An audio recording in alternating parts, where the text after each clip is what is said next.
Si hubiera espinas, de Virginia Andrews.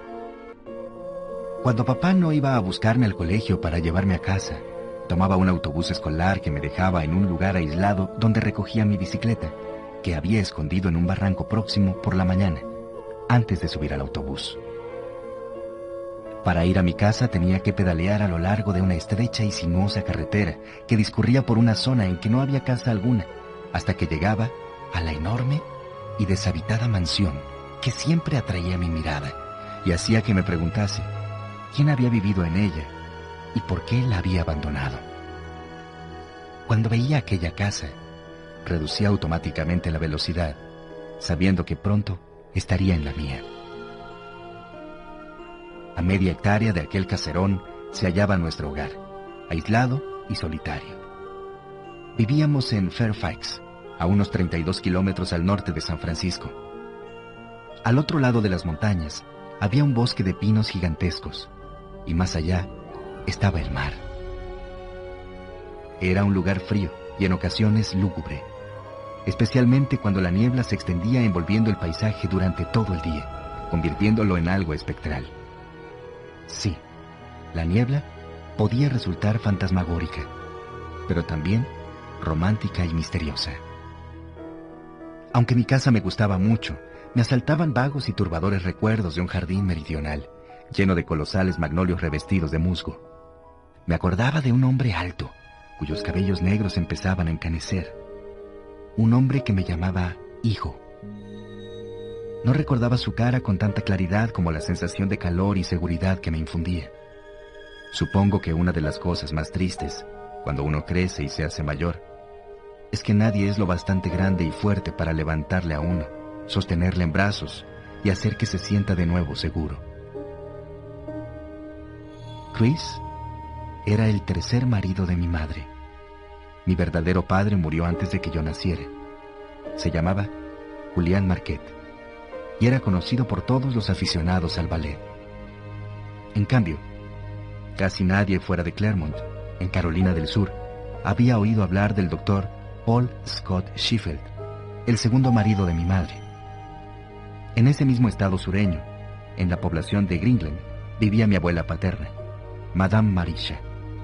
Era la única que me escribía todas las semanas y la visitábamos cada verano. Parecía desear tanto como yo que me convirtiera un día en el bailarín más famoso del mundo y así demostrar a ella y a todos los demás que mi padre no había vivido y muerto en vano. Mi abuela no era en absoluto una ancianita vulgar, a pesar de que iba a cumplir 74 años. En el pasado había sido muy famosa y no estaba dispuesta a permitir que alguien lo olvidara. Me había impuesto como norma que nunca la llamase abuela cuando alguien pudiese oírlo y adivinar su edad. Una vez me murmuró al oído que le gustaría que la llamase madre, lo que no me pareció bien, ya que yo tenía una madre a quien quería mucho. Por consiguiente, la llamaba simplemente Marisha, como todo el mundo. Nuestra visita anual a Carolina del Sur era esperada con ilusión durante el invierno y rápidamente olvidada cuando regresábamos al tranquilo valle donde se hallaba nuestra casa de madera de pino. En el valle se está seguro cuando no sopla el viento, decía a menudo mi madre. En realidad, demasiado a menudo, pues parecía que el viento fuerte la asustaba mucho. Llegué al paseo de entrada, dejé mi bicicleta y entré en la casa. No, ni rastro de Bart o mamá. Qué raro. Corrí a la cocina, donde Emma preparaba la comida. Emma pasaba la mayor parte del tiempo en la cocina, lo que explicaba su rolliza y simpática figura. Cuando me ordenaba realizar esta o aquella tarea, su sonrisa mitigaba mi contrariedad por tener que hacerlo, pues generalmente se trataba de algo que Bart se había negado a hacer. Sospechaba que Emma velaba más por Bart que por mí, ya que él acostumbraba derramar la leche cuando trataba de llenar su propia taza, o el agua cuando llevaba un vaso. No había nada que pudiese sujetar con firmeza, y tropezaba con todo, haciendo volcar mesitas y lámparas. Emma, ¿en dónde está Bart?, pregunté.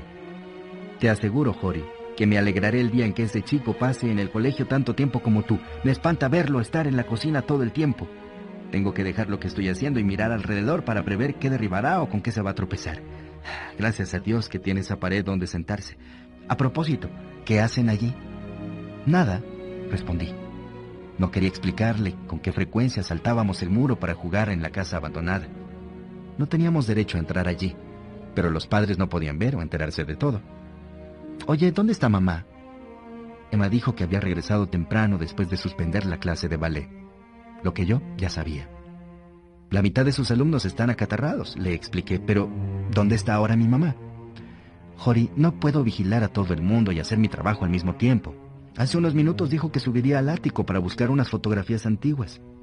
¿Por qué no vas a ayudarla? Anda, búscala. Era una manera cortés de decirme que le estaba estorbando. Me dirigí a la escalera del ático, que estaba oculta en el fondo del gran ropero, justo en el momento en que cruzaba la habitación familiar. Oí abrir y cerrar la puerta de la entrada.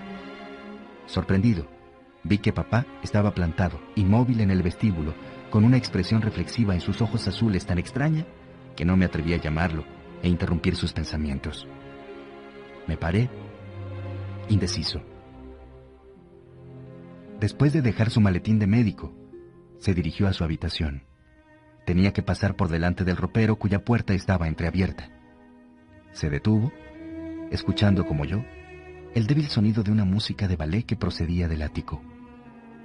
¿Por qué estaba mi madre allí arriba? ¿Volvía a bailar allí? Siempre que le había preguntado por qué bailaba en un lugar tan polvoriento, me explicaba que se sentía obligada a bailar allí, a pesar del calor y la suciedad. No se lo comentes a tu padre, me había advertido en varias ocasiones. Después dejó de subir allí, pero ahora volví a hacerlo. Esta vez, yo también subiría para oír las excusas que daría a papá, porque ahora él la sorprendería. Lo seguí de puntillas por la empinada y estrecha escalera. Se detuvo exactamente debajo del foco que pendía del techo del ático y clavó la mirada en mamá, que continuó bailando como si no hubiese advertido su presencia. Llevaba un plumero en una mano y sacudía graciosamente el polvo acá y allá, imitando a Cenicienta, y no a la princesa Aurora de la Bella Durmiente, que era precisamente la música que sonaba en el viejo tocadiscos. ¡Caramba! Parecía que a mi padrastro iban a salírsele los ojos de las órbitas. Era como si estuviera asustado, y tuve la impresión de que sufría al verla bailar en el ático. ¡Qué extraño!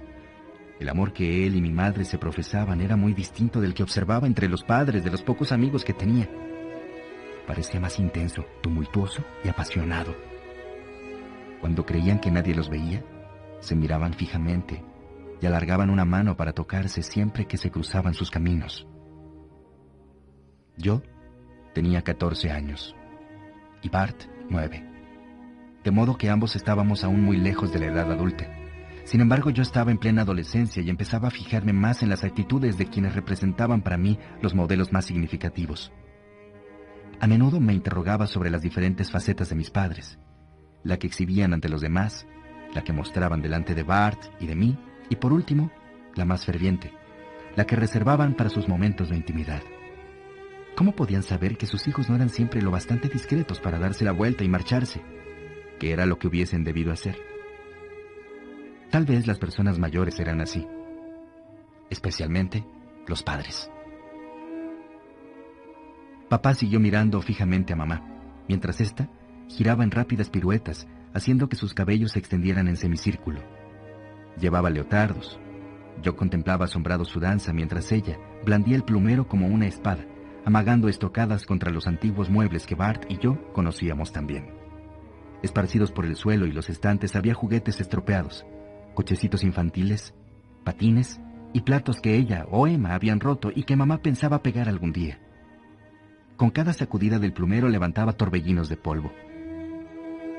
¡Márchate!, ordenó como una reina a su esclavo. ¡Márchate y no regreses! ¡No me atormentes más! Y continuó girando, tan deprisa que tuve que volverme para seguirla con la vista, so pena de marearme. Ella movía la cabeza y las piernas ejecutando unos giros más perfectos que los que yo había visto en el escenario. Frenéticamente, como poseída por el diablo, giraba cada vez más deprisa, siguiendo el ritmo de la música, empleando el plumero como parte de su acción, imprimiendo tanto dramatismo a esta labor que sentí ganas de saltar y unirme a ella para ser su pareja, como en un tiempo lo había sido mi verdadero padre. Sin embargo, permanecí quieto en la penumbra, observando algo que intuía no debía mirar. Mi papá tragó saliva para deshacer el nudo que debía de sentir en la garganta. Mamá era muy hermosa, joven y delicada. Tenía 37 años. Era mayor en edad, pero joven en apariencia. Y cualquier palabra desagradable podía herirla fácilmente.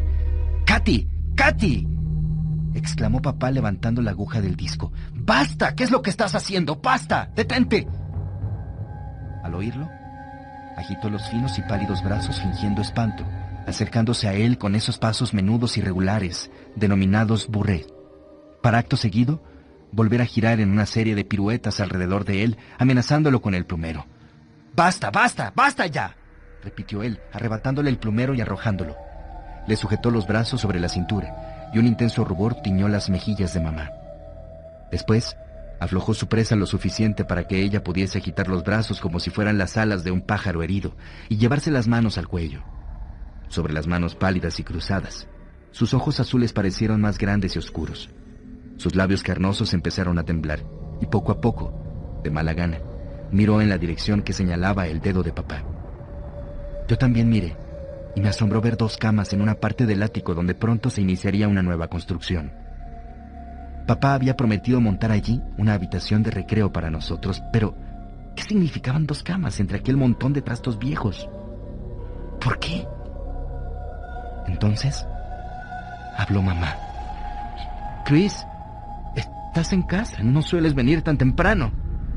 Sí, la había sorprendido, y yo me sentí aliviado. Ahora papá podría meterla en cintura, decirle que no volviese a bailar en aquel ambiente seco y lleno de polvo que podía sofocarla.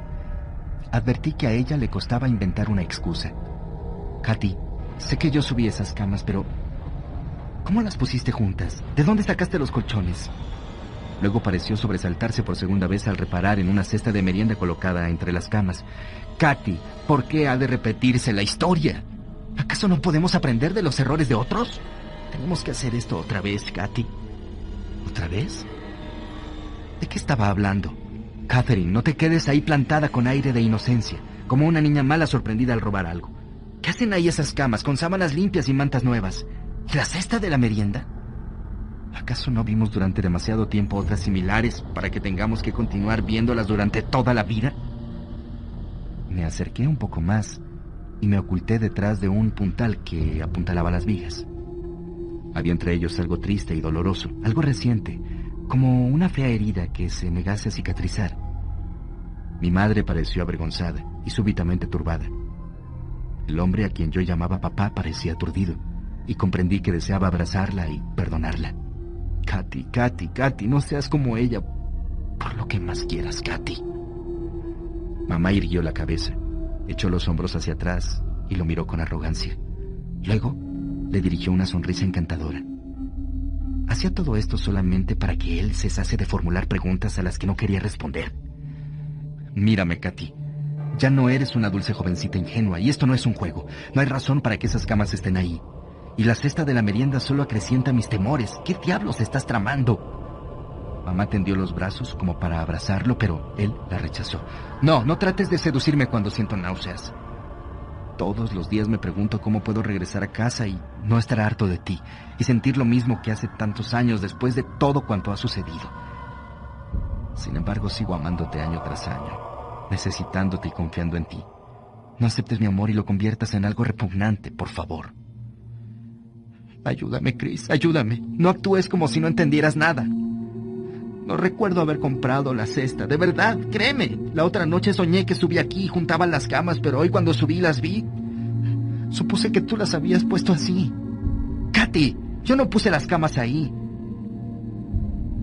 En ese momento, papá miraba a mamá como si ésta estuviese loca.